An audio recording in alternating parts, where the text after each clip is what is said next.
All right. Welcome, everyone. Thank you all so much for being here, joining the Labor Network for Sustainability panel discussion on disability in transit. My name is Carden Wyckoff. I am a disabled MARTA transit rider living in Midtown Atlanta, and I'm a car-free user. I'll be your host today, and alongside me is a wonderful a number a wonderful number of esteemed panelists to share insights, challenges, myths, and explore solutions surrounding disability rights in transit, from debunking ableist misconceptions to addressing the challenges of rural transit, climate impact, and universal design. Our discussions will aim to foster awareness and drive positive change. And we really appreciate that you're here. So, what is the Labor Network for Sustainability? It's a nonprofit dedicated to be a relentless force for urgent science-based climate action by building a powerful labor climate movement to secure an ecological, sustainable, and an economically just future where everyone can make a living on this planet. And this week is Transit Equity Week. And so, and our Equity Day was on Monday, and the nation has been celebrating this week to champion and advocate for better transit, more equitable transit, especially in the disability community. And so this webinar is an extension of it. Just a few housekeeping items. Please make sure that everyone stays muted on this. This is being recorded, and this will also be streamed on the YouTube channel Labor for Sustainability. Captions are enabled, and you can view them as you go along. And we hope you really enjoy this discussion. So I'm going to kick it off with panelist introductions. If you all could just popcorn to the next person, let's start with Audrey. Hi, I'm Audrey Sellers. I am wearing a pink dress and I have brown hair and I'm white. And I use she, her pronouns. I'm an advocate at Disability Rights Maryland. I'm from Baltimore. I'm a transit rider and activist and proud alumni of Transportation 101, which is a intro to transportation organizing kind of class that we offer here in Baltimore for free, run by Center for Central Maryland Transportation Alliance. Anyway, thank you for having me. All right, Tanisha. Awesome. Thank you, Carden. Hey, everyone. My name is Tanisha Sepulveda, and my pronouns are she, her. I'm from Seattle, Washington. Visual description is I'm a light-skinned Latina female, dark hair. I'm wearing glasses with my hair up, a beige shirt with a scarf type neck, and I'm a power wheelchair user. So I use transit daily. I work with Disability Rights Washington through their Disability Mobility Initiative program, and I'm also with Empower Movement Washington. We're a BIPOC-led group of disabled advocates across Washington state, and we advocate for equitable transit and housing policies. Thank you. Thanks, Tanisha. Zach. Hi, I'm Zach at Disability Activism SF, and I'm wearing a blue shirt with my favorite gold tie, and I've got dark hair and some brown facial hair and light blocking glasses for my vision impairment. And I've got behind me, I'm white Caucasian, and behind me I've got a black and white photograph from the 1970s of disability activists blockading a Greyhound bus. And happy to be here. I am not affiliated directly with any organization, but I do advocate for myself and other disabled people to access all kinds of things here in the city of San Francisco. And one of those most important is, of course, transportation. And I'm a power wheelchair user. I also have the vision disability, as I mentioned, and I also have hand and other chronic pain disabilities. Thank you, Zach. And over to Anthony. Thank you, Carden. My name is Anthony Lanzilotti. I'm from New Jersey. I'm a totally blind individual. Pronouns he, him. I have dark hair. I have on a, sorry, excuse me, that's my screen reader in the background. Gray shirt, matching tie, suit. Organizations I'm affiliated with are Philly Transit Riders Union, one of the co-chairs of the Trust, Transportation Riders of the U.S., president of the Delaware Valley Association of Rail Passengers, and proud card carrying member and a council member for New Jersey for the National Rail Passengers Association. Quality access to passenger rail and transit are the keys to my success. Thank you. Thanks, Anthony. And as you heard, we have many panelists from all over the country, all different kinds of disabilities.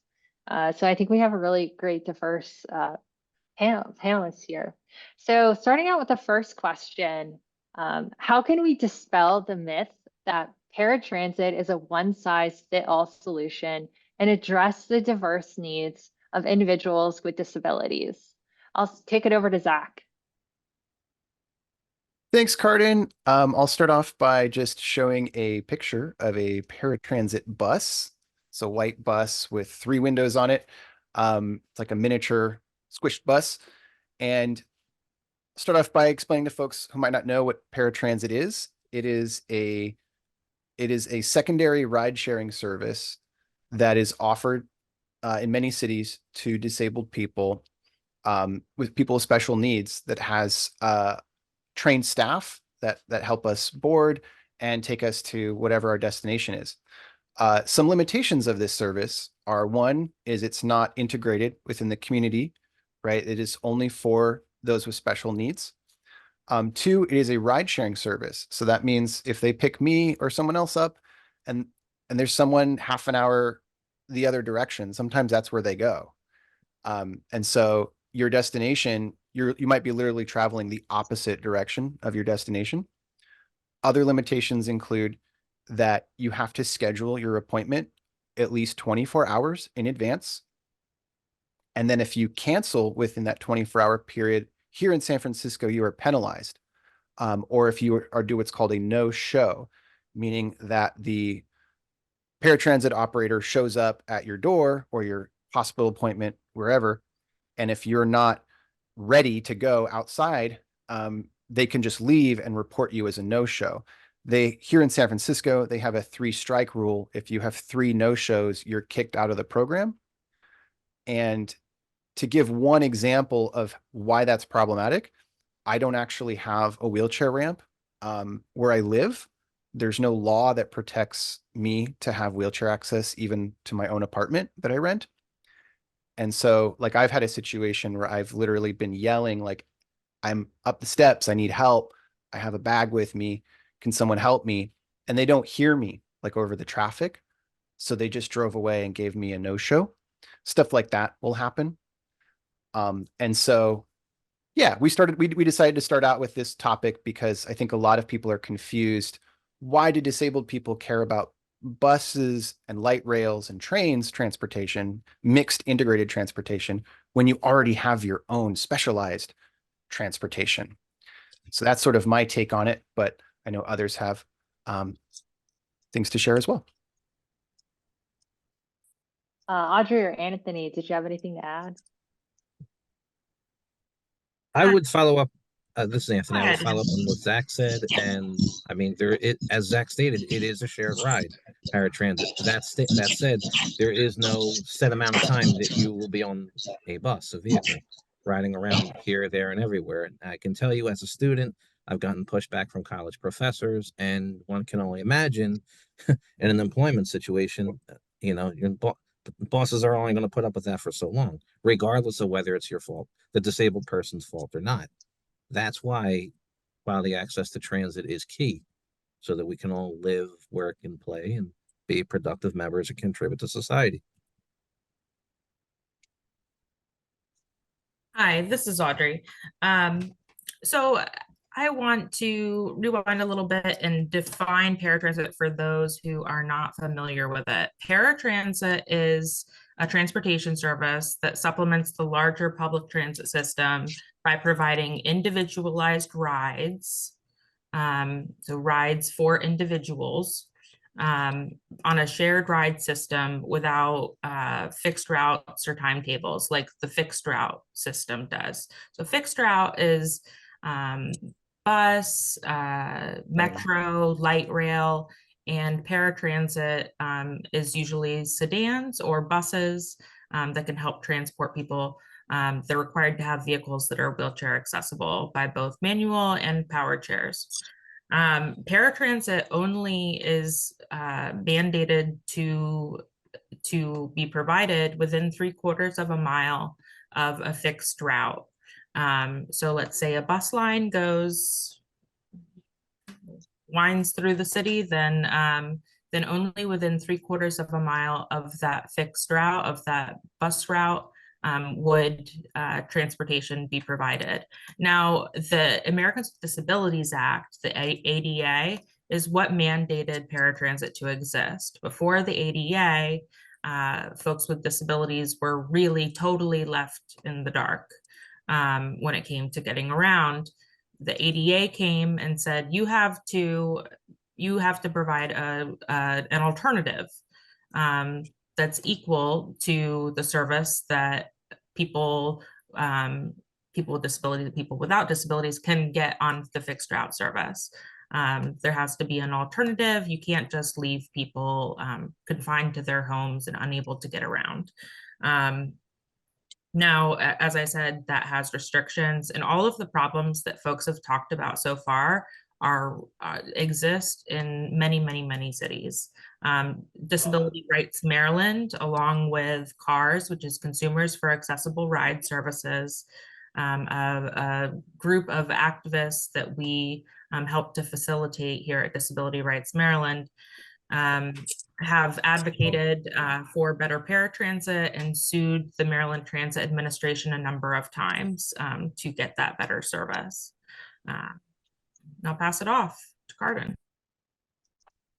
Yeah, thanks, Audrey, Zach, and Anthony for sharing that. I'll add just my own personal experience with paratransit in general is like in Atlanta, even though that I am a disabled person, like I use a wheelchair full time, I don't qualify for Atlanta's paratransit because I use the fixed buses and the fixed route buses and trains. So it's going to differ amongst various cities as well. So, you know, we heard with paratransit that it doesn't 100% fit the needs of every individual, and you have those limitations, like making sure that you're getting to jobs on time, and you have that three strike rules act. So hopefully we dispelled some of the myths with that. So shifting into with transportation, we've seen really big shifts in the last within the last decade, kind of that last mile transit for users, and we've seen dockless scooters, e-bikes, and even autonomous vehicles that have started to enter the market. So I want to know what's been your experience with these, and what should planners and inventors of this technology be mindful of when considering the disability community? Tanisha, you want to start with that? Oh yeah. I also want to say that there was a request in the chat to read the chat out because it's not accessible to everybody. So I'm just going to read a couple of these that were mentioned from the previous, talking about the mobility services were originally created for access because buses weren't accessible, and that we need taxis, Ubers, etc. to be accessible, including chemical sensitive, but it costs about $50 per ride, average cost in fixed route services, from Van Thornton. And then yeah, Tony had mentioned that a friend qualifies for paratransit, but because she is outside one of the counties that serve, even though she is within the city, she doesn't qualify. But yeah, a lot of great mentions in the chat there. But as far as the dock list, for me, in Seattle, I haven't really seen, or it hasn't really reached too far as like level 5 type autonomous vehicles, the ones that are just completely on their own going around. But what we do have a lot of issues with in the city is the scooters, the line bikes being left in places that are just simply in the middle of the sidewalk, creating obstructions for the people who need to use them. So me being a power wheelchair user, sidewalks are my main way to get around. My chair basically is, and outside of that, it's the bus. And so when those become another obstacle on top of already trying to maneuver around, our sidewalk system that is definitely not perfect and needs many fixes in many places, it just creates more of a problem. And I know a lot of the responsibility, because there are areas where there is, parking and things like that for these types of vehicles, but people still will leave them right in the middle of even curb cuts and make it impossible for someone like me to be able to get around. So that's definitely been my experience with them, not to mention the countless injuries that they cause for people on average. But yeah, outside of that, there definitely needs to be a better system in my opinion. Thank you. Thanks, Tanisha. Yeah, I definitely feel that. I mean, as I can't even pick up one of those scooters or e-bikes when they fall over, and they fall over for a number of reasons, like maybe the wind or the rain, or someone just topples it over another and lays it down and doesn't dock it correctly. So it becomes an obstruction. Zach, can you speak about autonomous vehicles and with San Francisco? Yes, would love to. Also, wanted to share, describe the visual aids that I've been showing, just a couple while Audrey was speaking. One is a picture of two scooters collapsed in the middle of a sidewalk between two poles. It's the title of an article, picture below a title of an article. It says thousands of new e-scooters hit San Francisco streets today. And the other is a report from the San Francisco Standard, which says that scooter injuries, which by the way, often means people developing new disabilities, jumped from 145 to 454 from 2020 to 2022. And deaths involving scooters went from 0 between 2017 and 2019 to 7 between 2020 and 2022. And so, yes, there are some challenges to overcome. And I wanted to also voice that I don't think any of us are against having more options. As one person said in the community, they're a tool in the tool belt. It's just that when they are going to replace or work against publicly available options, or if they have, as Audrey mentioned, numerous access barriers. I have a little presentation that I prepared with an advertisement for robot cars, robo-cars as I call them. And this is a very telling advertisement that highlights disabled people. I'm first going to give a visual description of it for our blind and low vision community. It is an interview with a woman describing her experiences of transit and her excitement for autonomous vehicles. And it starts with her putting on some makeup and then her going around San Francisco and actually boarding a bus here in the rain. And then it goes on to her in a assembly shop, like a design shop for cruise vehicles. And then it shows a couple other members from the community, including a blind person of color and a couple other folks with different disabilities using their robo vehicles. So I'm going to show that clip, and then I'm going to explain a little bit of, I'm going to dissect it a little bit together and explain a little bit more about it.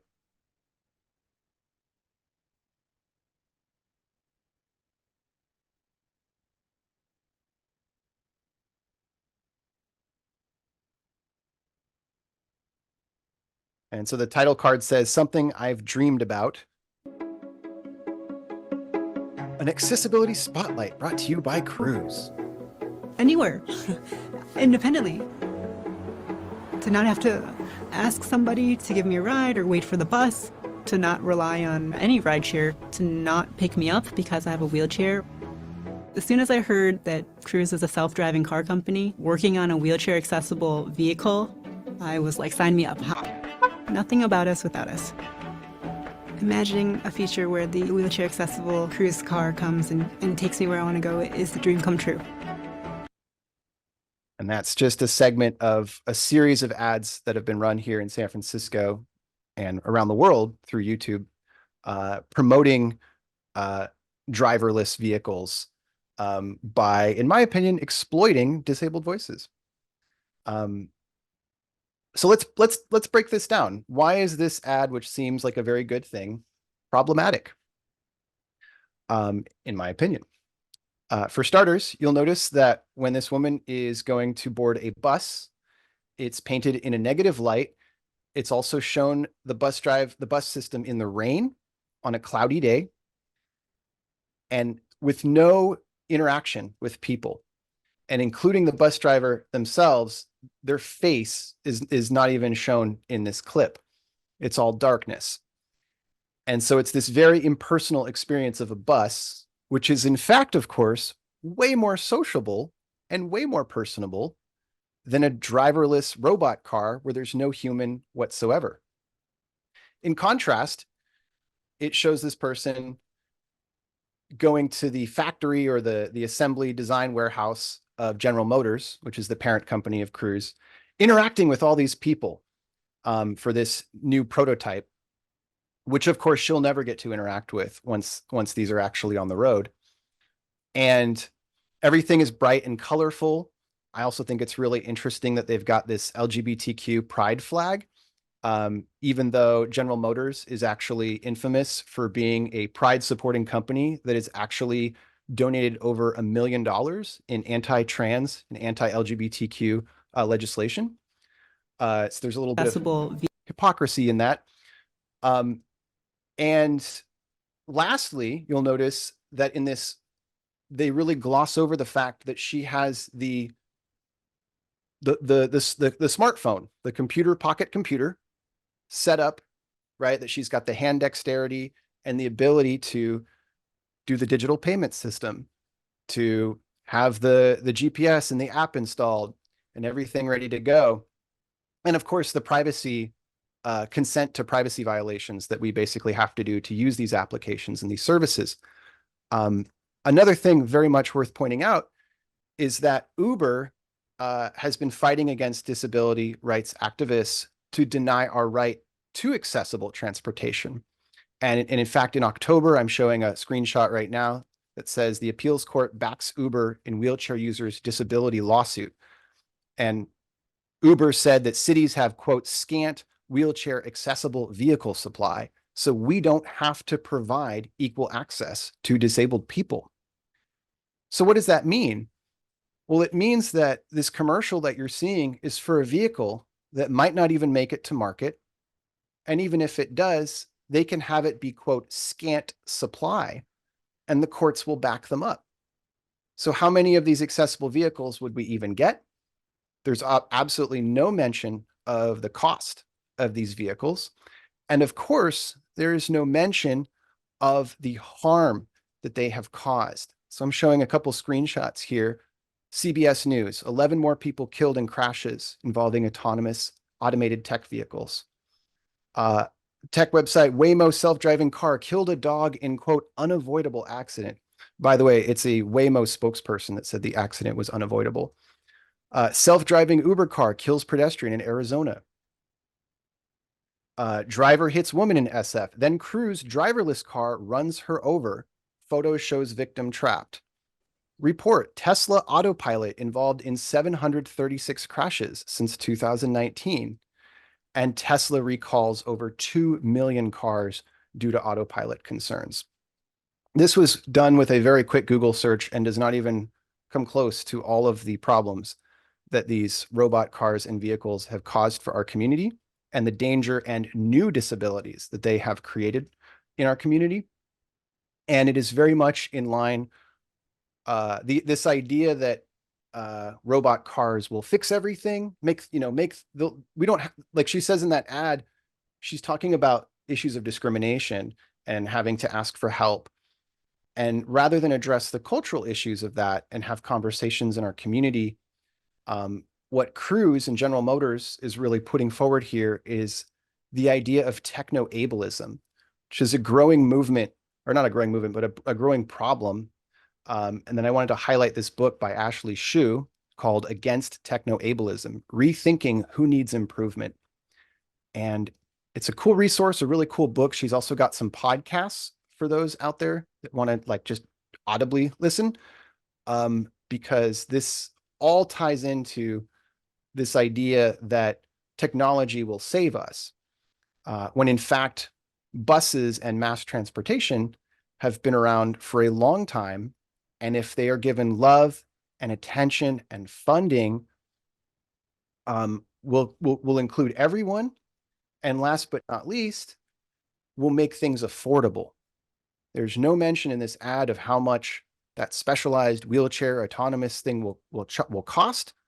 And of course, there's no mention of any person there to help her, the person in the ad, if they get stuck on that ramp, if they're like me and they have a bag that they're bringing that they can't lift, right? If they have a health problem while they're in the vehicle.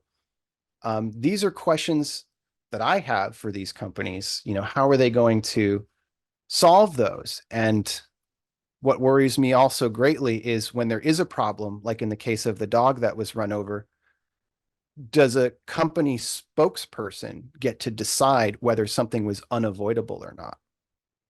But that's my share for this, and would love to hear from other folks. Thank you, Zach, for that great presentation, and just showcasing some of the issues with autonomous vehicles. And wheelchair accessible Uber is not in Atlanta, so I can't just call an Uber and get anywhere that I want to be. So I feel that. Anthony, could you speak to the accessibility of the apps of these dockless scooters, e-bikes, and autonomous cars? That's a good, thank you, Carden, and that's a great point. I don't know. No, to date, I haven't had a chance to really test the apps out, and that's a growing problem. Prior to implementation of these vehicles, I think that needs to be factored in, having a block of time to actually test these apps out for accessibility. So as of now, it's still accessibility. How accessible, it's not known. Mm-hmm. All right, let's go to the next question, which is talking about rural transit challenges. So how can we advocate for improved infrastructure, sidewalks, and reduced car dependency for disabled people? Tanisha, you have family in the rural area. What's your experience like? Yeah, so for me, having family that lives almost 2 hours away or 2 hours north, cross county transit, I think anywhere is probably not great, and especially here in the city or in the county of King County, it's pretty fluid. We have a lot of good connecting bus lines, definitely room for improvement, but compared to once you move outside of the county and get into more of the rural areas, the trips become, the bus frequency becomes 1 hour, maybe every hour. And this is coming from someone who's used to, every 15 or 30 minutes, another bus is coming. And then, if you miss that bus, not only are you off of, the road of a highway somewhere, there's maybe a gas station, but now you have to wait another hour or hour and a half plus for another bus to come. And then that's going to delay the next bus and the next however far over. And so especially with, Uber and Lyft and all of these other services not being accessible, and the only other thing to rely on is yellow cab, and that can become extremely expensive. Transit is the main option, and that's why it should be connected and it should be extensive to the point where, I could go see my family and it wouldn't be a big issue. Yeah, so it's just, there needs to be more proper shelters in those areas, better lighting for sure, safety issues because you're literally on the shoulder of the road. And then also, just improving that bus frequency time. I think, yeah, that could make a world of difference. I like the solution-oriented mindset there you got, Tanisha. All right, Audrey, did you have family in the rural area as well, right? Do you want to share your experience? Yeah, I actually grew up in a town of 462 people. So, and having a mobility disability myself, I have a form of muscular dystrophy. I know how difficult getting around can be. Here in Maryland, in Eastern and Western Maryland, it's mainly rural. And along with that, it's largely car dependent. Um, there's, like Tanisha was talking about, there's little range and frequency of service, of fixed route service, and because of that, Anthony will explain how that impacts paratransit. Some of the solutions for this are accessible microtransit. And protected bike lanes. We were talking about microtransit a little bit ago when we were talking about scooters, e-bikes, etc. This can provide a good first mile, last mile solution when meaning it can help get you to a fixed route stop and get you from a fixed route stop to your destination. Now there's a lot of complications with that, but it is an option for rural areas to increase their travelability. Another option for trying to advocate for better transit in rural areas is to collaborate with your local Center for Independent Living. Centers for Independent Living are federally designated organizations that are, the purpose of them is to help people with disabilities in the counties in which they operate to become as independent as possible and live as self-directed lives as possible. So they do a lot of advocacy along with that. You can call your local Center for Independent Living, tell them that you are the challenges that you're having with transportation. They can help link you up with other folks who are having those same challenges to advocate together. You can sit on a local a council for your local transportation system. There are sometimes committees of folks with disabilities who are specifically consulted on transit operations and planning. You can go to your city council.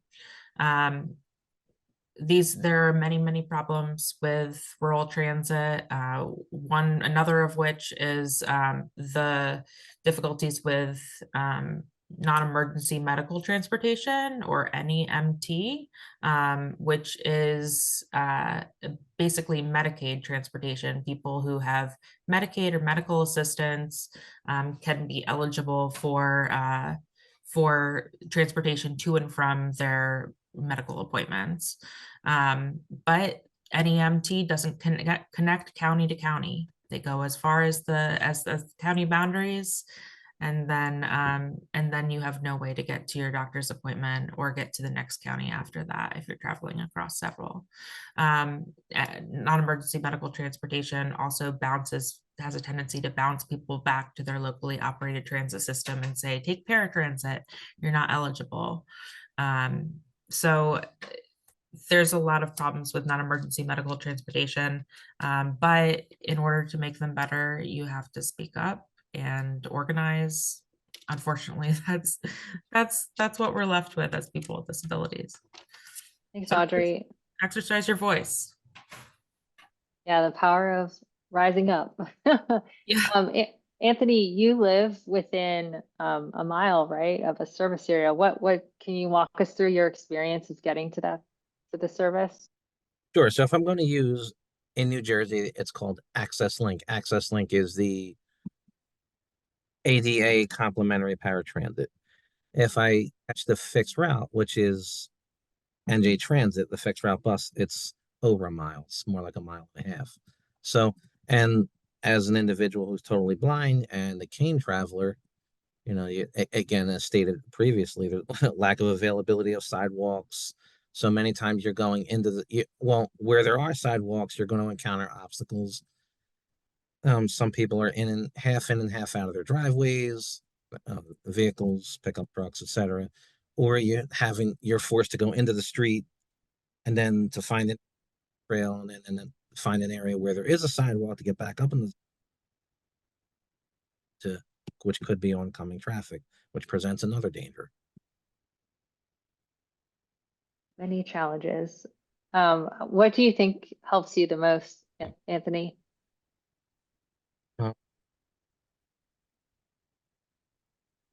Having resources, I utilize everything. Meaning, I seldom use Access Link. I'm mostly fixed route, bus, rail, light rail. I use it all.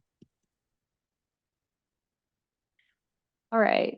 So shifting out of rural transportation challenges, let's shift into climate. So how can transit systems meet the needs of both climate and people with disabilities? Tanisha. So for me, where transit and climate intersect, I mean, it's a lot, obviously, but I'd say the best shift would be less car dependency. Because then, we're working on cutting our carbon emissions and also creating systems that are more accessible for more people across socioeconomic points that can now have better access to opportunities. And also as far as as far as getting to that point, I feel like, again, putting funding into fixing our transit systems, especially when you see a lot of funding going into either, autonomous vehicles, or especially going into electric vehicles, which are also seen as, being very green and better for the environment, but it's still pushing towards that car dependency. And those are, incredibly unaffordable for some people, most people probably, not to mention a plethora of other climate issues that they actually cause because of what goes into the batteries and the fact that you can't recycle the batteries.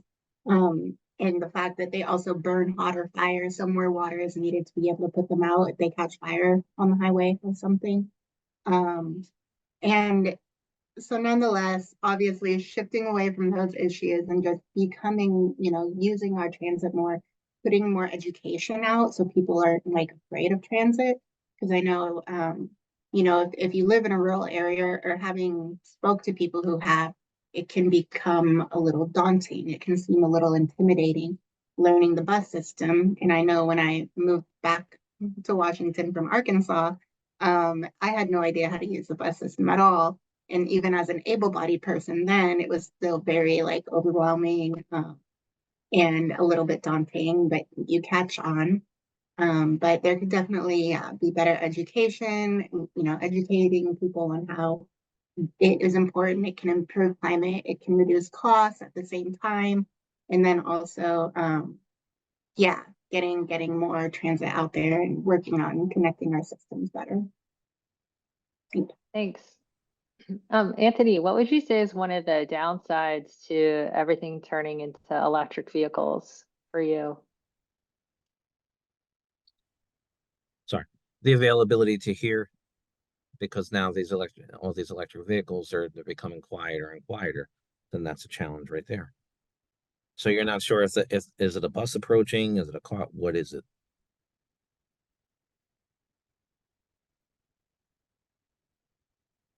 So I think to combat that universal sound.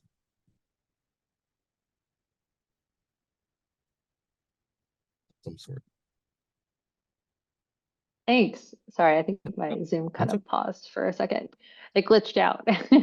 And Zach, can you share your experience? With what? Oh, sorry, with just sustainability, climate, and actioning for cleaner transportation systems. Yeah. Well, so what I've seen here in San Francisco is I'm in Silicon Valley, tech boom central here, right? And so the tech money pours in here, like it just it's wow. And part of that is there's a lot of tax breaks and tax incentives that local politicians give big tech companies. They don't give those tax breaks or tax incentives or extra budgeting to public services, right? A lot of that is going to the private sector. And we actually have a really nice unionized bus system. And it's been the sort of unofficial goal for some time by local politicians to crush that union. They do not like the fact that transit workers are unionized, that they can negotiate for fair rights and good contracts. And so in that battle, we are seeing the gutting of our local bus systems in favor of Uber, Lyft, Waymo, and Cruise, as well as the sidewalk scooters. And every day I talk to people about this, it's more and more people that are not using the public services, the bus and the light rail and the train.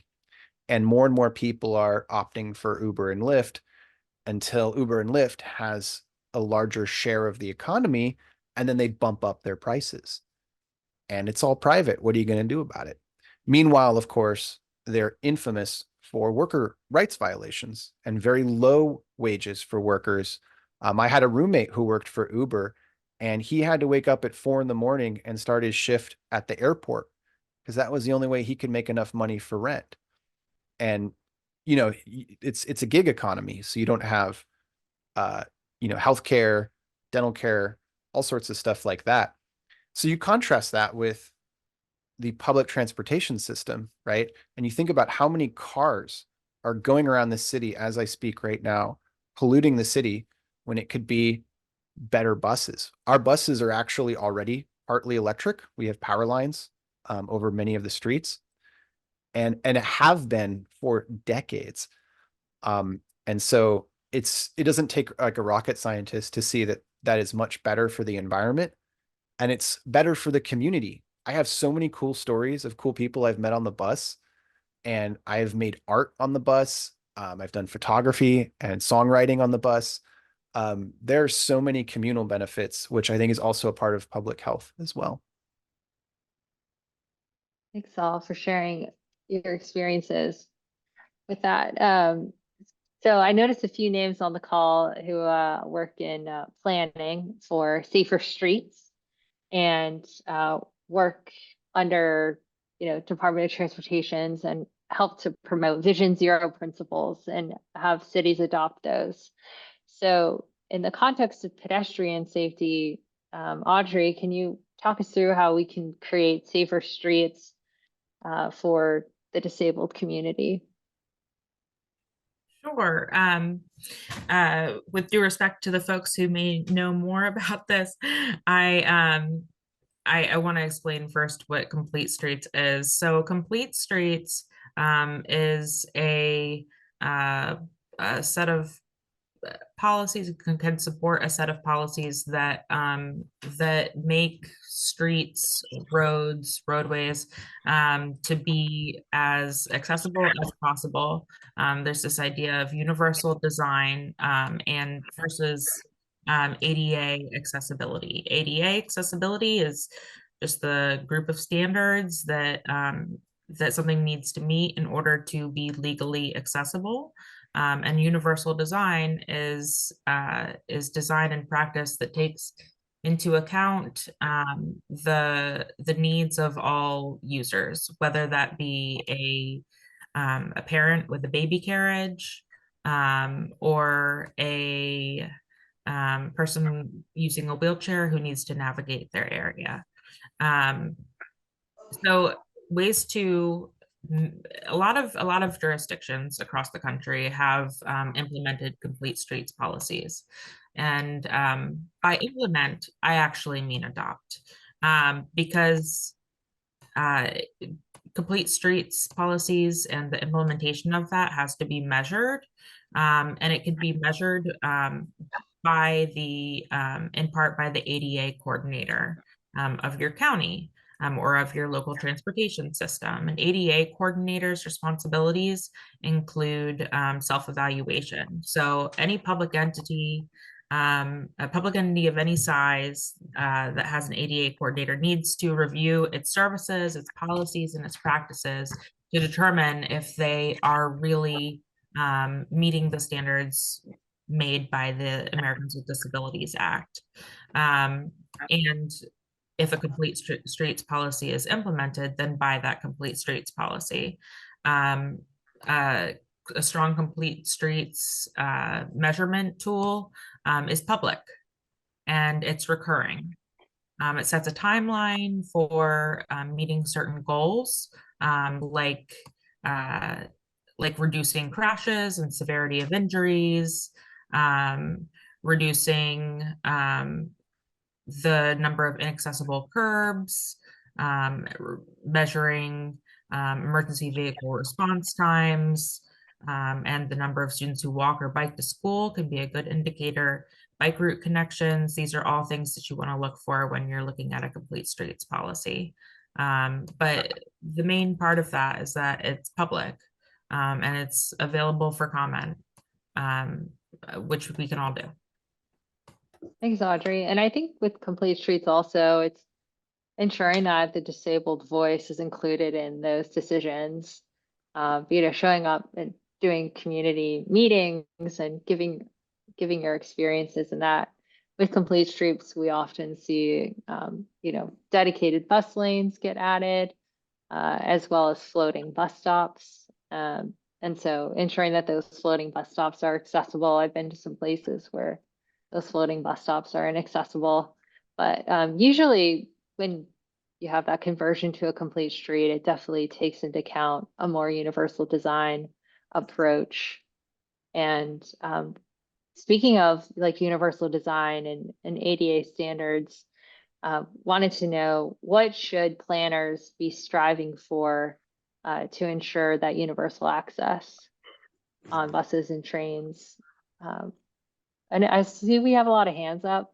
I don't know if those questions are specific to the topics we've covered, or if it's later. We will have a Q&A towards maybe after this question, we could take some questions. So regarding just prioritizing universal design over ADA, Zach, do you want to answer that? Yeah, I also wanted to make a quick note. Are we if we can read back the chat? I got a couple requests for that first. Oh, sure. Yeah, we could do that. The chat is very busy, so sorry, I'm not really paying attention to it. I don't know how far back we're going, but I'm seeing things like the disability community being left out of transportation and design.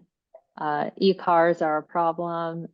Earlier we were talking about not having a real person to talk to if there's a problem. Surge pricing, which also impacts the disability community. Contra Costa County is doing a statewide 1-seat rides. Michelle, I think there was something around, if you're able to take fixed route, then you don't need paratransit. Yeah, I think it's different for every person. And then a lot of other links to different stuff. So Zach, do you want to answer the question about, the difference between ADA standards and universal design as it relates to transportation? Yeah. Are you asking for me to talk about the litigation I was involved in? Yeah, that's a great story. To Okay. talk about.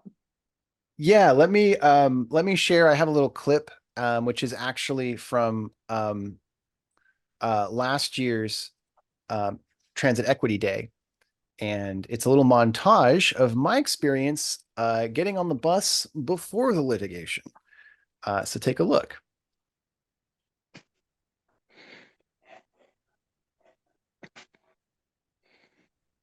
Please sit in. Wheelchair on, please. I gotta check up there one.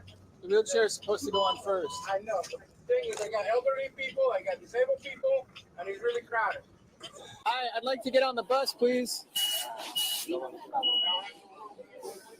Could you please put down the ramp and ask people to move? You didn't even pull up to the curb all the way. But you're gonna have to catch the one behind me. I gotta stand on low. Just trying to get on the bus. You're the third bus. You're the third bus I've been waiting for. Just because I'm disabled doesn't mean I don't need to get home.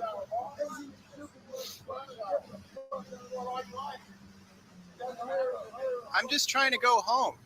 To tell us what you'd like us to consider. Hi, my name is Zach Karnazes. Dear SFMTA Executive Board, I'm addressing you here today as a wheelchair user and San Francisco resident who has struggled for years with discrimination, ableism, and abuse from your staff and from Muni drivers. It is not uncommon for wheelchair users to have to wait for 3 or 4 buses every single day at the same stop just to get home or to get to the doctor. I want to really encourage MOD and the council members to look into the unbelievable discrimination and ableism that is happening with San Francisco MTA, Municipal Transit Authority. They recently canceled all 4 of my upcoming ADA hearings while I was awaiting response for reasonable disability accommodations. So I'll stop there. There's a little bit more, but I think you can get the gist. By the way, for our blind and low vision folks, that was a series of clips of me trying to board buses and being denied access, usually by the bus operator. And the last 2 clips were me at San Francisco City Hall, addressing the stuffed shirts about it and sort of doing they already knew this problem exists, but sort of putting it in their face a little more, so they can't pretend like they don't know it exists. And so this is how I actually became a transit activist.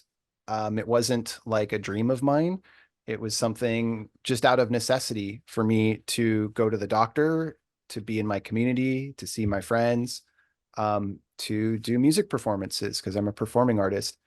And as Anthony mentioned earlier, like if you work or have, we have lives. There's this kind of assumption that disabled people are, I don't know, just not living life and doing things. And we're just as active as many other members in the community. And so we rely on this transportation. And through the course of fighting for my rights, I actually spent years doing what you see in the videos there. By the way, all of those are available on my YouTube channel, which I'll show at the end here. But I spent years doing this stuff, going to every meeting you could possibly think of, the Mayor's Office on Disability, the Multimodal Accessibility Advisory Committee. How's that for a mouthful? The Executive Board of the Municipal Transit Agency, which is one of the clips that you saw there. I even hand-delivered like memos to them describing the discrimination. I would do public records requests for bus footage from the cameras that are installed on the buses. Which, by the way, are very good at catching kids doing graffiti. But when there's a disability violation, the footage mysteriously gets deleted very quickly. And so that became a battle in this as well, is the retaining of that public footage when there are access violations. And a very interesting thing happened in this process, which was that I noticed the city was really trying to blame the union. They're saying, you know what? It's really the bus operator's fault. They're not picking you up. Bad bus operator. And I was like, oh, I mean, yeah, that's a problem. But like, are they getting training? It's clear to me that this is like a system-wide thing. It's not just like 1 or 2 bus drivers, bus operators. And so I would go to these ADA hearings, these very inaccessible, very problematic ADA hearings. And the so-called neutral judge of these hearings would literally create an argument for the bus operator, saying things like, oh, you closed your doors because you didn't see the wheelchair. Is that right? I'm not even exaggerating. They would say stuff like that. And so what was really interesting, though, is there was one union representative. And keep in mind, as a disabled person, you're there alone against a judge who is really working for the city and siding against you, the operator who discriminated against you, and the union representative for the operator. So you're alone with 3 people against you. And they're not afraid to cut you off and bully you. But I had a very interesting hearing where the union representative spoke out and said, you know what? We're not getting the trainings that are in our contract. Huh, very interesting. I ended up speaking to the union about this, and through some help with the Transit Riders Union here in San Francisco, got in touch with the head of Local 250A at the time, a wonderful man named Roger Marenko, who is the president of the Transit Operators Union. And we sat down to lunch, and I showed him the videos that I just shared here today. And to his amazing credit, he sought to fix the problem right away. He wanted to know immediately which buses were causing the problems so he could talk to workers, and immediately started working with me so that I could advocate for our community, and basically, you know, describing the things like they were supposed to get 8 hours of training a year in their contract. They were getting 0. They have 400 hours of trainings for new operators. Only 1 hour of that was going to disability training. Of that 1 hour, no disabled people were involved. We weren't even, it was a non-disabled person saying, treat disabled people kindly. And actually I saw parts of that presentation, and it was all about who you're not supposed to board, not the positive version of that. So anyway, these things did not get better. They got worse over time, and eventually was forced to file a lawsuit against the city. Fought that lawsuit for a couple of years, and I'm happy to report that there is a very successful settlement with the city.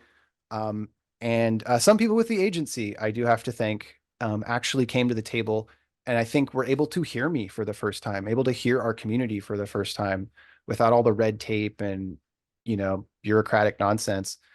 And so I'll share just a couple of the successes from that, which are great. And like, this is all just one option, right? Like, litigation is my least favorite thing in the world, pretty much. And it's certainly not our only option. But if you go to my website, I've got the full text of the settlement and more information on the story.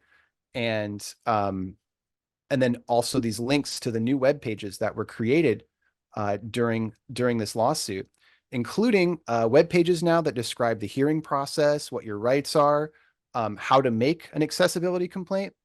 Before this lawsuit, these were just called customer service complaints, which is ridiculous because they're discrimination.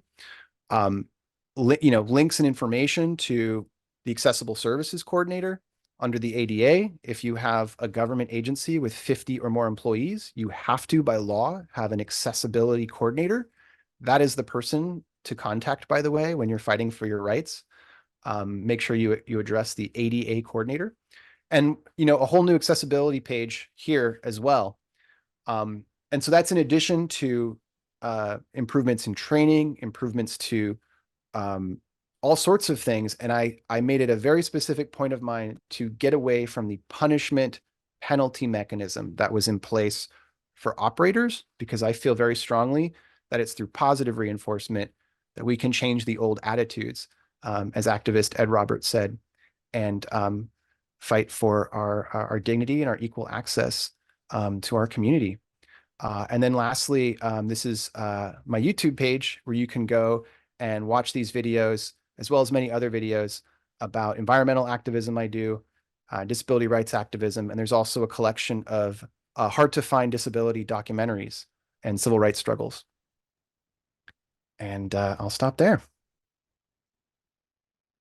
Zach, you're such a great model of activism, and I mean, what you experience is awful, right? It's just one of countless stories that happened accessing transportation, but also just, you know, being a disabled person and being discriminated against in the built environment and transportation and work, housing, et cetera. The list goes on. And, you know, I thank you for all that you've done to improve San Francisco. You know, look at all those great accomplishments that have come out of it, but it didn't happen without a hard fight and a many year long process fight. So, you know, it's wonderful to speak alongside you. Audrey, I don't know if you have any other information to add on top of that to just universal access and the difference between ADA standards. Yeah, I think that the way to prioritize or help prioritize universal design over ADA standards, and even just meeting ADA standards, because sometimes that is the lowest bar that people need to reach and people aren't quite at it, is inclusive transportation planning, inclusive transit planning. So, and that is bringing people with disabilities into the conversation from the jump, not before the transit agency or not after the transit agency has come up with a plan and release that for public comment. Inclusive transit planning is consulting them before a plan is even developed. And that's all I have to say about that. Thank you. Tanisha, anything around that? Yeah, actually, kind of just going back to a comment from way earlier, well, like 15 minutes ago, but like way earlier. Connie had mentioned how the disabled or the disability community is, being left out of transportation access because of design and built environment. And that is one of the many, well, actually, probably one of the primary reasons my other job, my primary job, I work in architecture, and I did that because I saw the lack of accessibility in our built environment and in the design, and the fact that so many obstacles are created simply by the way things are designed and made by other people, right? It was built that way without thought, and people with disabilities are, it's an afterthought, like, oh, should we make that? Even now, even with ADA standards, there's plenty of buildings here, stores that are put in where, there's not even an accessible button to get in. Plenty of like even big name stores, Starbucks of all places, and that's like the least, as Audrey was saying, the lowest bar is ADA, and some people can't even make that. So I feel like, a big reason to shift towards universal design, or at least start implementing some of the standards that would be helpful as far as like making sure that, sidewalks are wide enough so people can cross, making sure that the barriers to certain sidewalks, some being a big issue out here in Washington and Seattle, is the fact that sidewalk maintenance is responsibility of the property owner. And so if there's overgrown hedges and bushes coming onto the sidewalk and you're not able to access that, then the property owner needs to handle that, or it becomes a whole thing. And a lot of people don't have the energy to deal with all that litigation and activism, and that takes a lot of time and work and energy to do all of that. And so, if all of these things could be implemented from the beginning, and like Audrey was saying, as far as having, people with disabilities being included in the planning process from start to end, not just in the beginning, not just consulted in the middle, but to constantly keep coming back, with the new ideas to make sure that they're still in line with the needs of the community as a whole.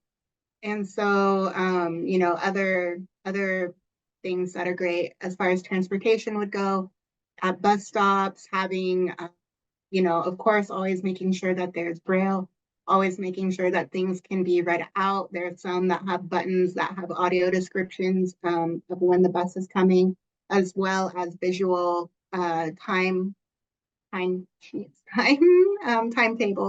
for the buses. Making sure that there's proper lighting, making sure that there's shelter, making sure that the shelter is close to the bus pole. So many times, and especially living out in here in Seattle, when it's raining, people will be at the shelter, which is 20 feet away from the pole. The bus driver, it gets dark in the winter at like 4:30 here. And so the bus driver will drive, be looking at the pole, see nobody there. You can see someone in the shelter, and they just speed by as that person's attempting to get up. So just taking all of those into mind when designing, when planning, when getting these things into play, because the bottom line comes down to, if you do it now, it's cheaper. If you have to retrofit and reconstruct, it's going to be way more.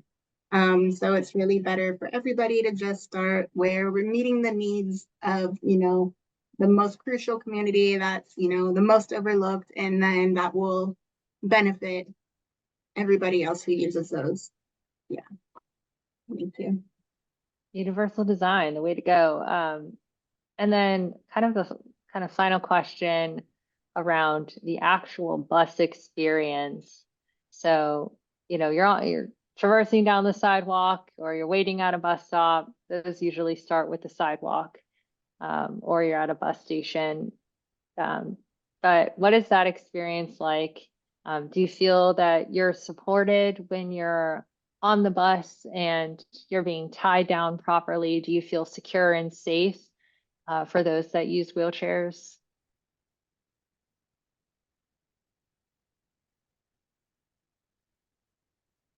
Zach, do you want to take that? Oh, that's directed towards me. Yeah, I think I don't know if I would be the best person for that question, because I use a power chair that doesn't need to be tied down.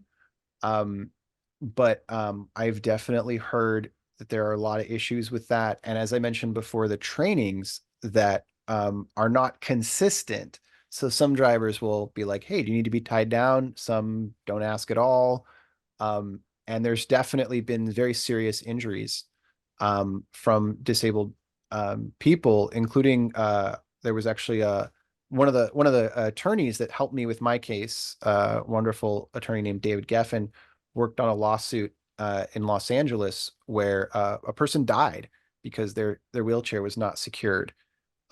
And so one thing I really want to speak to with litigation, the news media goes to great lengths to make us look like we're money grubbing, con artists or something. And so they'll be like, oh, $1 million lawsuit, for disabled people in Los Angeles because they were complaining about the bus. And of course, it always failed to mention that somebody died, you know. Of course, when they talk about my lawsuit, they're not going to mention the 4 years of unpaid work I did to try to get on the bus, right? So that's sort of my take on it, but I'd love to hear from other folks too that have had more direct personal experience. Yeah, I know with Atlanta, at least when I board the bus, no one, I would say it's like a 50% of the time they ask, do you want straps? Do you want to be tied down? And I, of course, always say yes, just because on the bus, like you're turning and whatnot, and you're going to slide regardless. It seems I saw in the chat, Tanisha, you said you want it tied down as well. I know we see a lot of hands coming up, so I just want to finally, for the panelists, if you want to give, 30 seconds of what final words would you leave listeners with, and we'll get to some questions.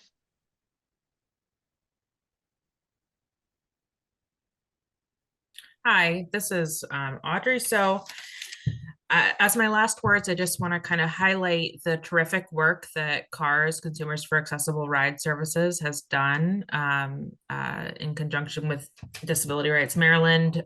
We've seen a lot of problems with paratransit. We've seen poor driver training, poor training on certification processes, poor on-time performance, people not being picked up, people being left places, stranded all night.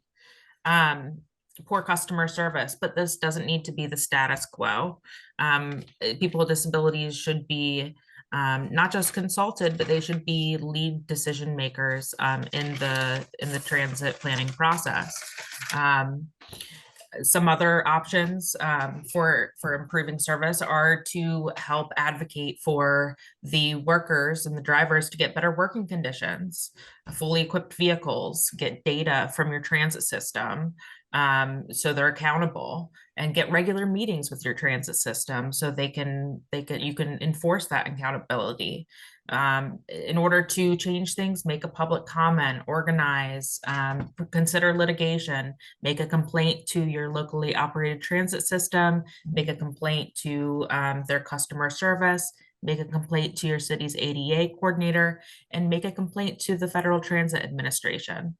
And last but certainly not least, don't be afraid to contact your policymakers because they want to hear from you. Thanks, Audrey. Tanisha.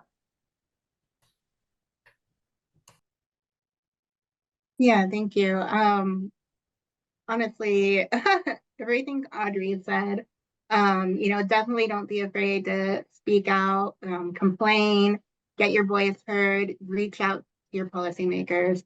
But also if that's not really your vibe, not really the way you go, maybe reach out to someone who can, who has, who wants to speak up more and reach out and do all of the work. Because it's not always easy, and it's like, yeah, there's a lot of stigma that comes with it, and especially like the idea of, seeming like someone who complains, or, that being casted upon the disabled community, even though we have every reason, and every right, and it's very valid. So definitely don't be afraid, because there's big community around here that's totally willing to support. Um, and yeah, I mean, I'll leave my information in the chat as well. I just think, especially for the people planning and making the decisions, one thing that I always say is like, the disabled community is the only minority that anybody can join at any time. I was able-bodied before and kind of had no idea.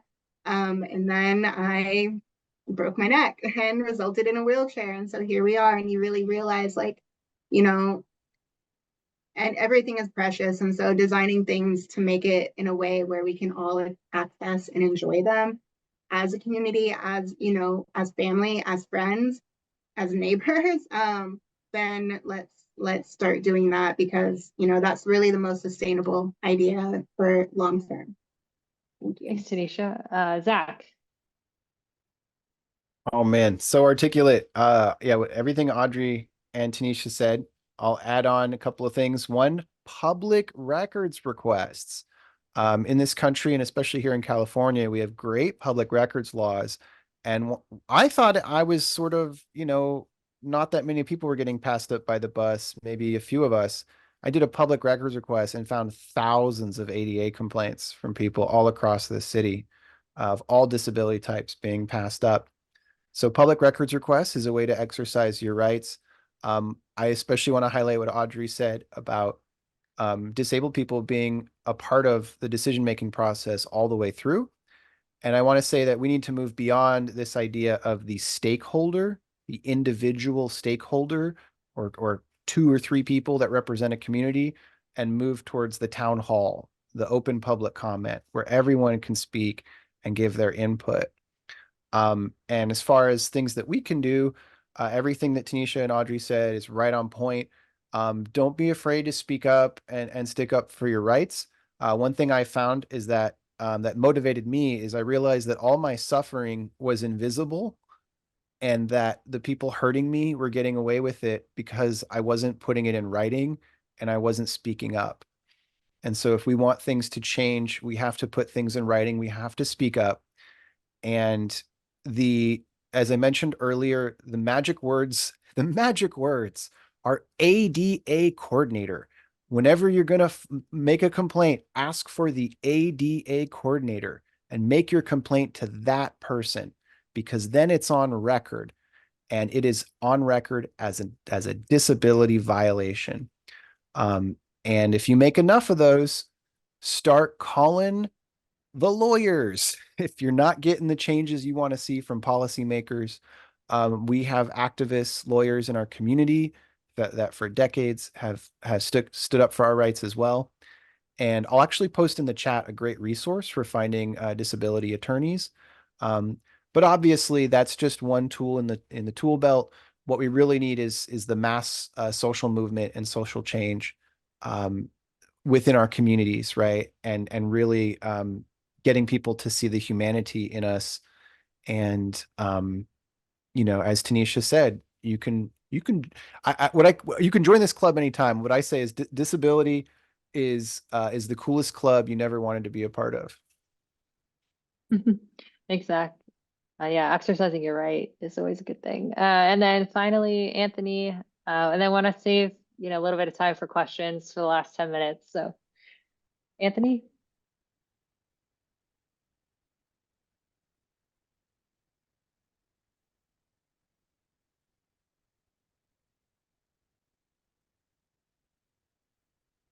Anthony, you still Wow. there? Sorry, I was There we muted. go. All good. Wow, so articulate. Everyone said, um, there's power in numbers, and don't be afraid to speak up and speak out. Be persistent and don't give up. And do all the above: the records, the right to know requests, the open requests, ask for the ADA coordinators.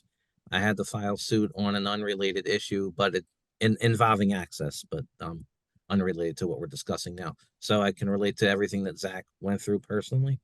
I get it. It's not fun, but it's something that needs to be done when all else fails. And yeah, don't give up. And one thing we've been stressing is universal design, universal access. We as disabled members of the community, we don't have we don't have a seat at the table, we don't have a voice. That's the problem, and we need to change that. Thanks, Anthony. Well, just a huge round of applause to all the panelists. Thank you so much for sharing your, being vulnerable and sharing your expertise and your own personal stories navigating transit in your own communities. And there's so many resources shared.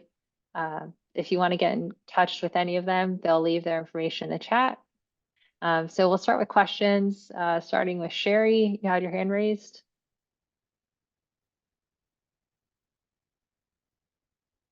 I sent you the notification to unmute.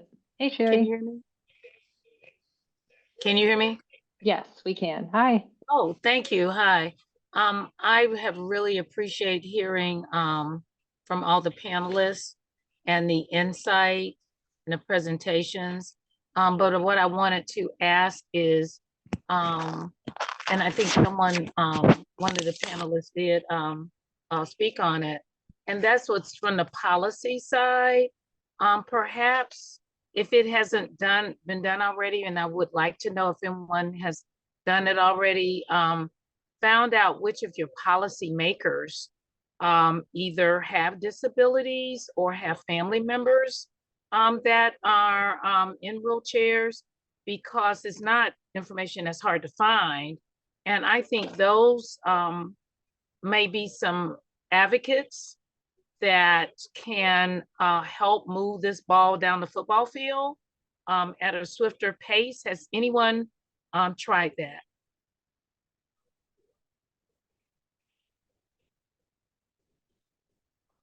Zach?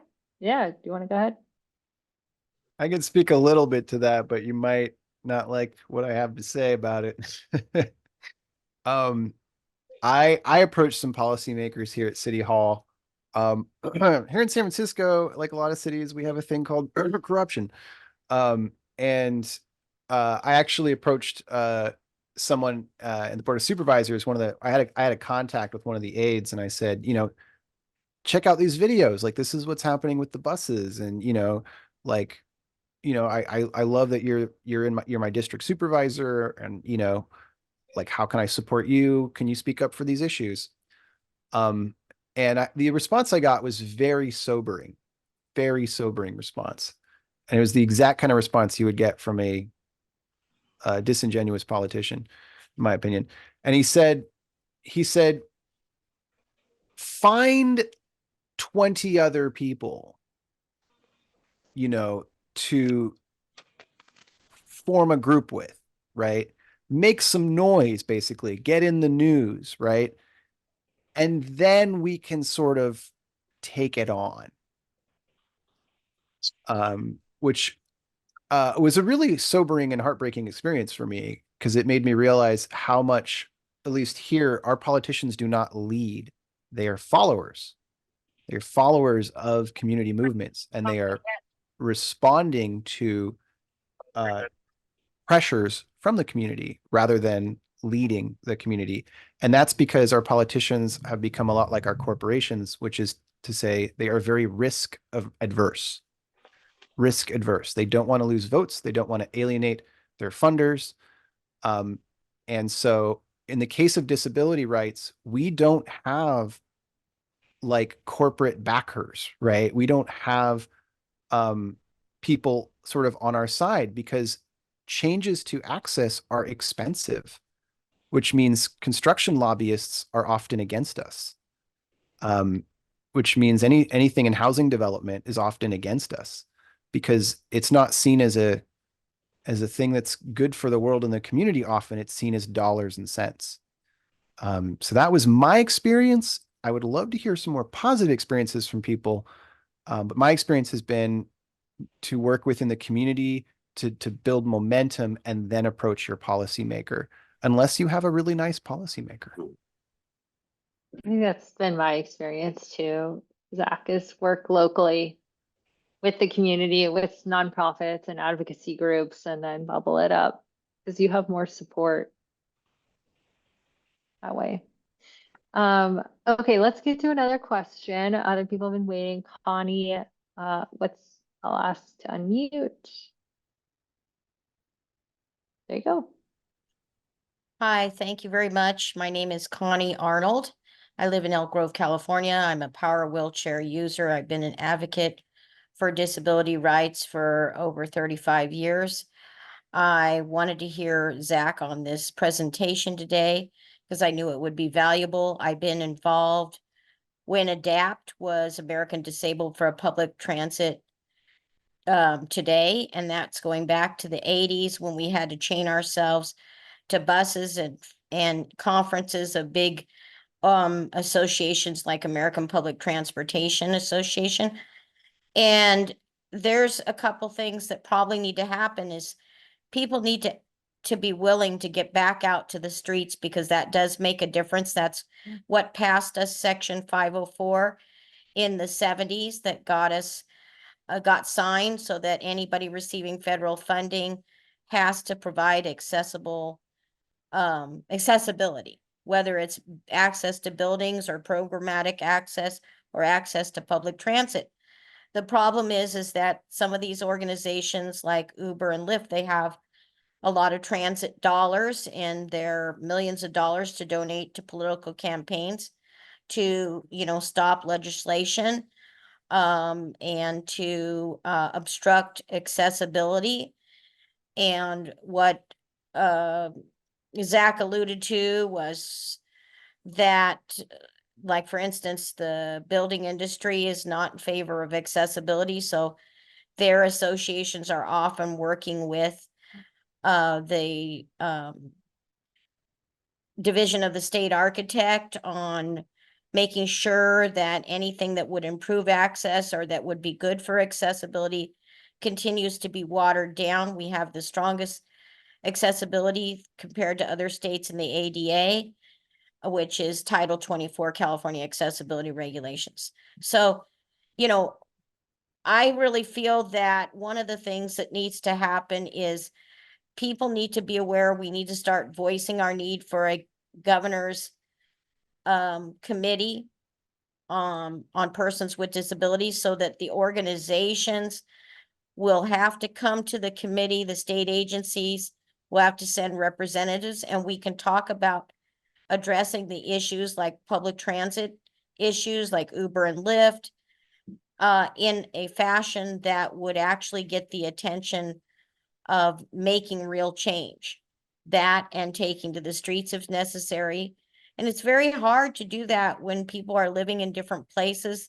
We're isolated from one another. People have limited incomes. They don't have resources. And it's when people are struggling in their day-to-day life, that's a difficult situation. I'd like to hear from anybody that wants to provide any feedback on what is their thinking in terms of, this new bullet train is coming out. They're making designs, and again, we're being left out. So I see across the board on transit, we're being left with paratransit and we're being cut out, whether it's EV transportation or EV, even electric vehicle charging stations that could charge wheelchairs and power chairs, and why power chairs aren't even incorporating the newer technology with long range batteries. I mean, these are important conversations. I'm sure you can't cover it all, but I bring up Kendra Mueller's name because she was trying to gather some advocates together to address some of these issues related to our train that's going to get us 200 miles an hour down to LA really fast here in California and all across the country. Billions of dollars are pouring into these entities, and our voices aren't at the table as they design. We're an afterthought. Thank you, Connie. I think you raised a lot of really great points. And these, I don't think any of us really have solutions to all of them right now, but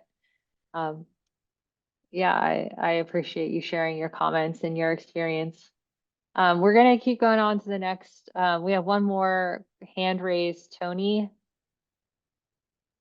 Hi, I'm in Wisconsin, and they are finally trying to get things a little better. It was a bit of a hot mess here for a really long time. But I just was trying to go into the aspect of like the things were mentioned, like with the trains, for example. They are trying to figure out for us, like how wheelchair users or just people in general that take the bus, for example, could, easier access the trains, because where I'm at here in Wisconsin, our train station is on the north side of town. Totally fine, the bus goes over there, but it doesn't stop in front of the station, so you still have to walk a couple blocks to go. So if you don't have a car, you don't have somebody to give you a ride, or you're in a wheelchair or whatever the situation may be, you still got to go farther.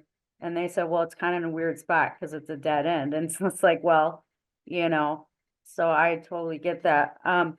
But I just wanted to ask, like somebody was saying, like talk to your ADA, what was it, like advisors and different things like that.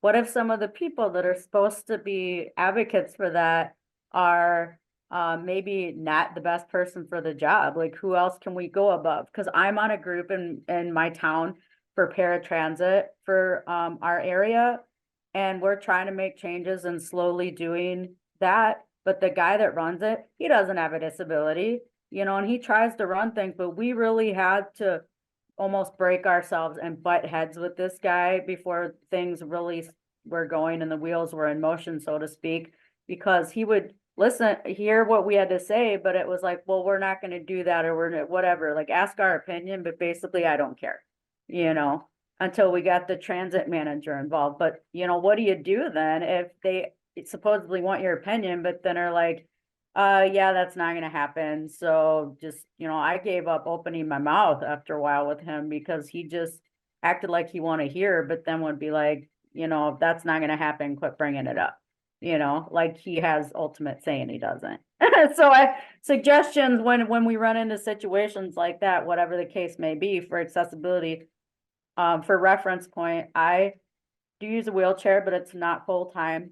I had meningitis in 2010 and I have fatigue issues, so sometimes I need my chair.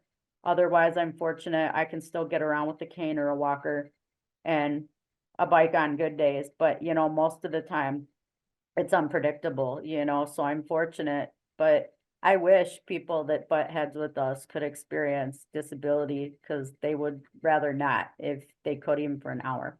So. Thank you, Tony, for sharing your personal experience, and sorry that you're having, I personally haven't had an experience with the ADA coordinator not being the right fit. I don't know any other panelists of you. Zach, maybe you've encountered that a lot. So you approach that by getting good lawyers, it sounds like, right? Yeah, so I just want to say that's an excellent question, Tony. The ADA coordinator is something designated by law to handle your complaint. And so my emphasis is merely to notify them. They're required to sort of work with you, right? But sometimes they'll just stonewall you. In the case of Berkeley, there's a ADA coordinator. I'm going to call him out because he is a total scumbag. His name is Gregory Thomas. And I don't care who hears it. Screw Gregory Thomas. He's a super ableist scumbag that would not let low-income housing email disabled people for when they're going to be removed off the list. Even though I told him I don't have wheelchair access to my mailbox. And so you'll real scumbags will be ADA coordinators a lot of the time. And the trick is to not waste your energy. When you reach an obstacle like that, to refocus your energies elsewhere, be it if there's a union you can contact, workers that you can contact, if there's a different admin or a different manager that you feel like might be sympathetic, if there's a protest you can stage. Public embarrassment is one of our most powerful tools. I started posting videos on YouTube and that got people's attention because it looks bad, right? Because it is bad. And then lastly, another tool in the tool belt, of course, if all else fails, start talking to attorneys and showing them those communications. Hopefully you have them in writing. I always communicate with ADA coordinators in writing. And you can say, look, here's my emails back and forth, and they're just stonewalling me on this accommodation. Last thing I'll say about that is under the law, under Title 24 of the ADA, by the way, this is a 34-year-old law. We need something better. I want to point out, as Tanisha mentioned, the ADA is the lowest bar. The ADA also did not include blind folks in large part. And so it is a very low bar. But one of the things that's in the law that does protect us is it says a reasonable disability accommodation must be made unless it is a financial or administrative burden. So sometimes you can get the ADA coordinator's attention by saying, yo, what's the financial or administrative burden here? Because that's you basically winking to them being like, I'm prepared to talk to lawyers if you keep stonewalling me. I want to know your explanation legally why you're refusing me access.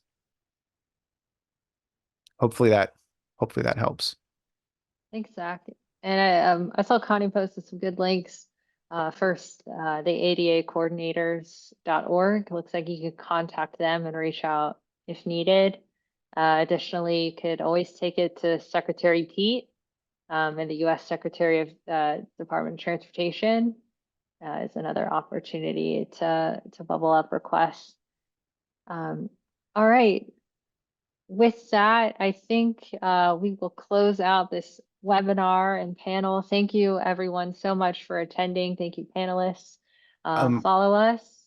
Could we read back the chat one last time? There was also one question sure. from Thea Shelby that My apologies. I was hoping in the chat that I was hoping we could answer. Yeah, can you read it for me? I don't know. Yeah. So from Thea Shelby, 1247, can someone explain why disabled people are not qualified for paratransit if they take the bus, the light rail, or the train? Doesn't make sense as taking both reduces the burden on paratransit. Obviously, I'm missing something. I don't know personally the answer. I just know that it comes down to the agencies. Like in Atlanta, they've made the decision that disabled users that can use the regular fixed routes don't qualify. So it seems to be, and this changes with every jurisdiction. Yeah, the requirement of the ADA is that paratransit is available to people who are unable to take fixed route or get to a fixed route stop or get from a fixed route stop or wait for fixed route, etc. Basically unable to use it. So it's up to the transit agency, and they can extend eligibility to people who are able to ride fixed route or not. Great, thank you. It's also a lot of really great resources. I think a lot of people share their own personal information. We will have all of this recorded, and it'll be also streamed on the YouTube channel as well. So again, thank you everyone for coming, and hope you have a great rest of your week. Carden, sorry. For those of us that want to stay on, I wouldn't mind staying because I actually had till 2, and I don't mind staying on till 2 if you want to make one of the panelists a co-host or the host. Yeah, sure. I can make you. I think you're a co-host, Zach. Oh, okay, cool. Zach, can you keep an eye out for anybody who would like a copy of the chat? Sure. Okay. I just got a pop-up that says there's an AI companion turned on for this meeting. Does anyone know what that's about? To do, I think it's for a summary. Yeah. Oh, okay, so I should just click OK. Yeah. Okay. All right, thanks. If anyone wants to stay on, feel free to do that. For anyone else, hope you have a great weekend. Thanks, Carden. Great job hosting. Yeah, Thank thanks, Carden. Bye. So I'd like to read back the chat. I know we had a couple of requests for that, and then go on to any other questions if that works. Does that work for everyone? Yeah. Yeah. Okay, cool. So I'll start at 12:56 p.m. because that's when I think we last read it back. Michelle Rossi said that they've had it happen too many times. I think they're referring to not qualifying for paratransit. Mark says, and this is on SF Muni, which is only a handful of systems that had accessible buses before the DAD mandated them. Tony says, wow, unbelievable, exclamation mark. And Bin says, thank you, Zach, for sharing these scenes. Michelle says, yep, just to live a normal life, we have to educate others. Michelle also says, I have paratransit too, but ride fixed route they use more. Tony said, that's my situation as well. Connie posted a couple links. Happening in February 8th, 2024, National Council on Disabilities holding a meeting for public input on Uber and Lyft.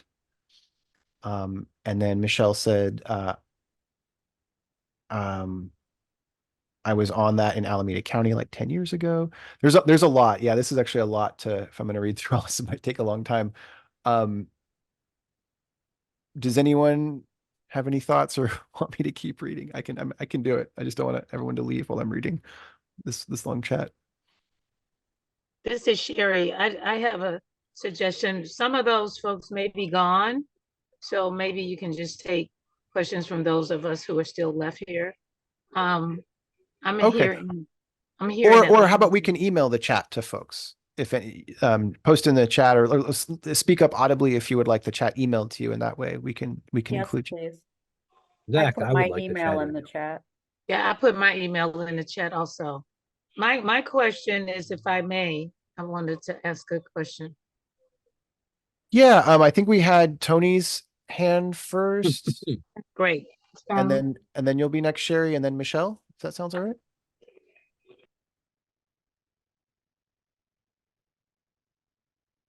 Did you have something, Tony, or was your hand Yeah, I still just up? didn't know if you were ready for me or not. Sorry. Oh, yeah. Well, I just was going to say a few things. So with what was being discussed with like the situation with like the people that were supposed to be ADA like advocates, I just wanted to clarify that the issue with the person that I've been having problems with once in a while, he actually like he's in charge of the ADA committee, but they essentially like gave him this job after he had health issues so he could keep his job. He's not a specialist by any means.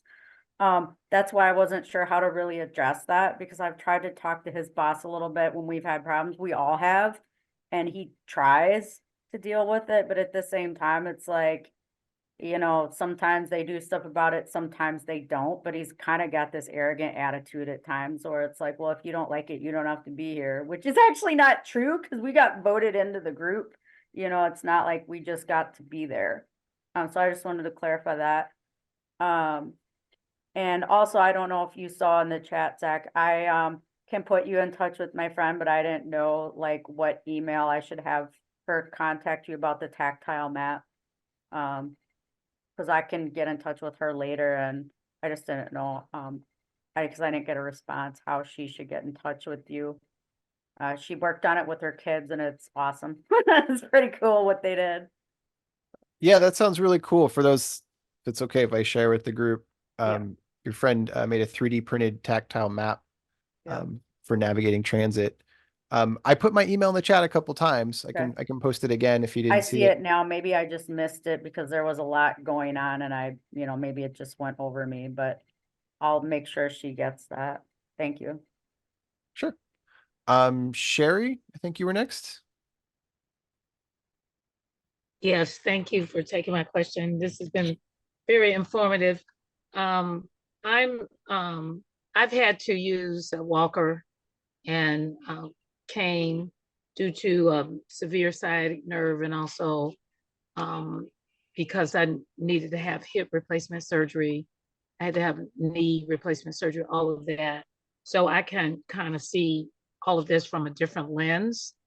Those were temporary situations where many on this call is not a temporary situation. So I do what I can as far as equity advocacy, and have done some with MARTA and in the cities I've lived in across the country. However, what I put in the chat was, why can't we start our own mobility, paratransit, and microtransit companies? Wonder Woman and Superman are not coming. What I've found is in a lot of the minority communities, here, if you're in Atlanta on Buford Highway, they've started their own system to supplement the number 3 Buford Highway bus. And the number 3 Buford Highway bus in Atlanta is the #1 bus in volume usage across the entire MARTA system. I live on the route that is the 2nd highest volume. So all I'm asking is that while we're doing these other things with policy, there may be some things regarding ownership that we can do ourselves to create microtransit, paratransit companies. Sometimes it can start with 1 van. It could start with 2 vans. You know, what can we do ourselves to help remedy this problem while we're trying to get politicians to do it? That's my question. So my answer might not be totally satisfying, but it's just a part of the overall answer here. So I think Section 5310 funds from the Federal Transit Administration are available to help fund stuff like that. Unfortunately, you do have to partner with the transit agency or the state. So there is that barrier. And then you basically like subcontract under that or do it in partnership. But Section 5310 funds are where some of that money can come from to start something and run it. I don't have a problem with that solution because, you know, the journey of 1,000 miles starts with the first step. And maybe along the way, work with policy makers to change that if that's what's needed. If we don't like it, we need to change it. I have a response as well, but wanted to see if Tanisha or Anthony had anything to add.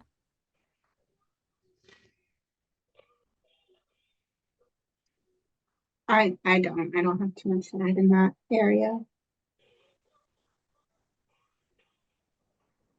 Anthony, did you want to respond to Sherry's question at all? No, nothing here. That everything's well put. Okay. Yeah, I mean, I'll respond just briefly. So we, there's definitely, I'm a big fan of ad hoc community solutions, even ones that don't go through like department approval or whatever. We actually, I've seen really funny here, on New Year's, the buses have gotten so crowded that they'll actually like tilt back and forth, just packed to maximum capacity. I remember one year there was a smart person that had like a little truck and they drove next to the bus saying like, hey, I'll give you rides for like a couple of bucks or whatever, you know? And so I love community solutions like that. One of the big challenges that I share with people a lot is that, I mean, that makes us very different from a lot of other minority or minoritized populations,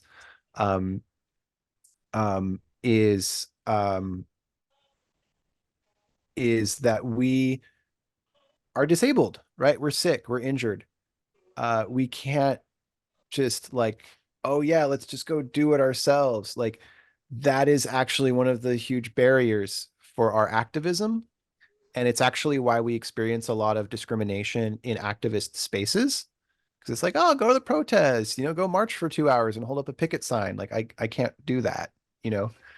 And so one of the things I find myself frequently inviting people who are not disabled yet is to help advocate for us. You do not have to be injured or disabled to stick up for disabled rights.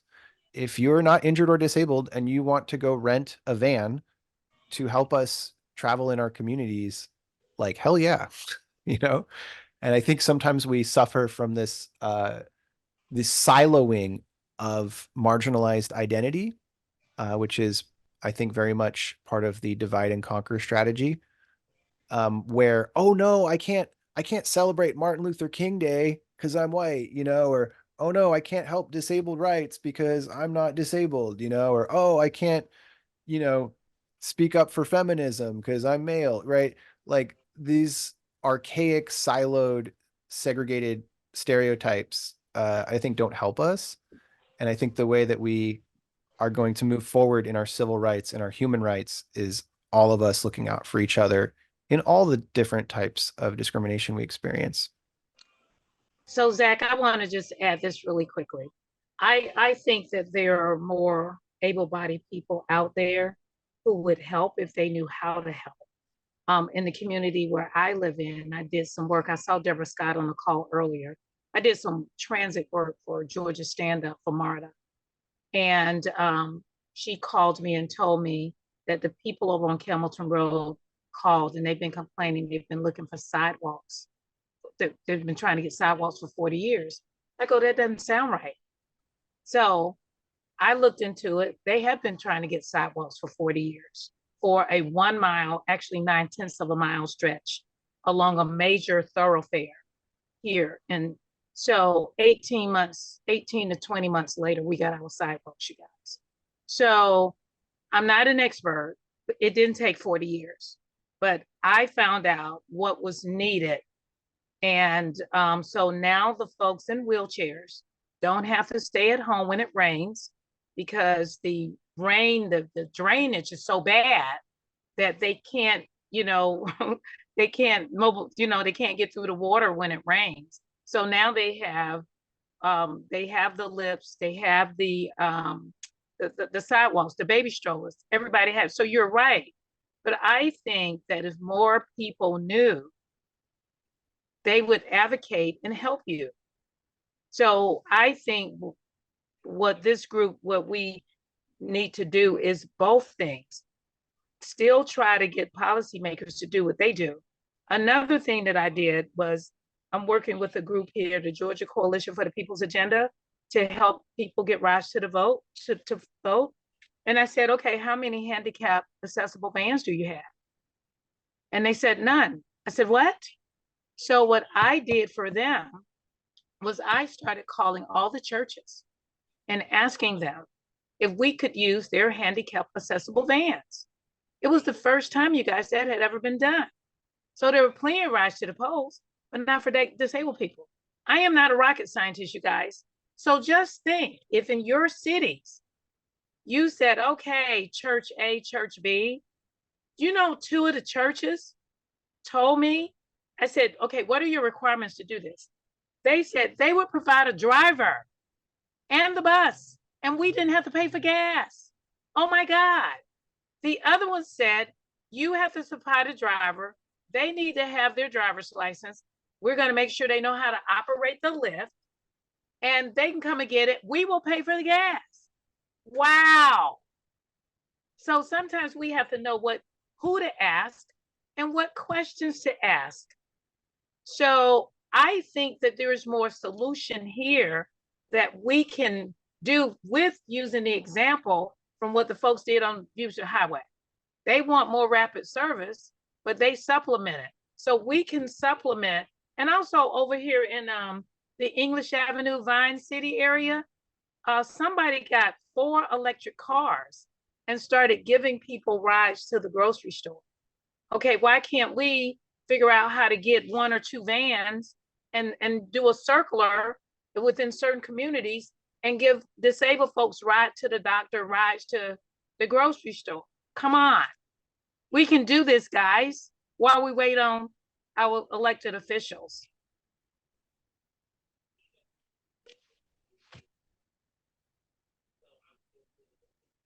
Amazing share, amazing story. Thank you, Sherry. Does any other panelists want to respond? Yeah, a round of applause for Sherry, because that's amazing. Really appreciate your passion and devotion to getting that done, and helping out your fellow neighbors. And And we I also think- got some lips. We got more lips done for wheelchairs. You know, you get off one lip on the sidewalk and then there's not one on the other side. Well, we dealt with that throughout the corridor. You know, that was a little extra something. And of course, when I went to the city council meetings initially, they say, Sherry, we don't have money for sidewalks. I said, that's not my question. I didn't ask you how much money you have for sidewalks. I want to know what the process is to get sidewalks. So once I knew the process, we got them. That's beautiful. Can I ask if you have any videos or like, you know, footage to share of this story? I'd love to put it on my YouTube channel. I think it's exactly the kind of thing that people need to know about for problem solving. Do you have any like videos of you like speaking to folks about this or anything? I don't, but Georgia's Stand Up probably has some video on some things similar to this. I think that there's advocacy organizations in every municipality, if we search them out, that will, you know, just like I was just trying to help people get rides to the polls, and then I found out they weren't helping everybody get to rides to the polls. So I don't, but in the future, I hope to have some. But I'm all about trying to get what we need to get from those who have the power to get it. And when they don't, we need to figure out how to use the rules and laws for ourselves. Absolutely. Yeah, that's beautiful. And yeah, I've just been finding that the if you're already doing something amazing like that, that the story of it can be equally or even more powerful for social change. So these days I've got the camcorder with me every time I go to City Hall. Every time I'm doing stuff in the community, I take out the phone and record. That's amazing. I will say one example in Berkeley, there's a guy named John Benson who basically worked for years advocating with the city of Berkeley to create a ride sharing service a ride service called Easy Does It. And he created that himself. It's expanded now. It has some funding. But they actually fix and repair people's wheelchairs as well. Yeah. And it was, but it was, at least here, it's a battle. Like it's a battle. There's a lot of red tape and bureaucracy. But that's one, they haven't successfully done it in San Francisco, but in Berkeley they did it. And I actually got a wheelchair from him some years ago. We have just a couple minutes left. Any other closing remarks or questions from anyone?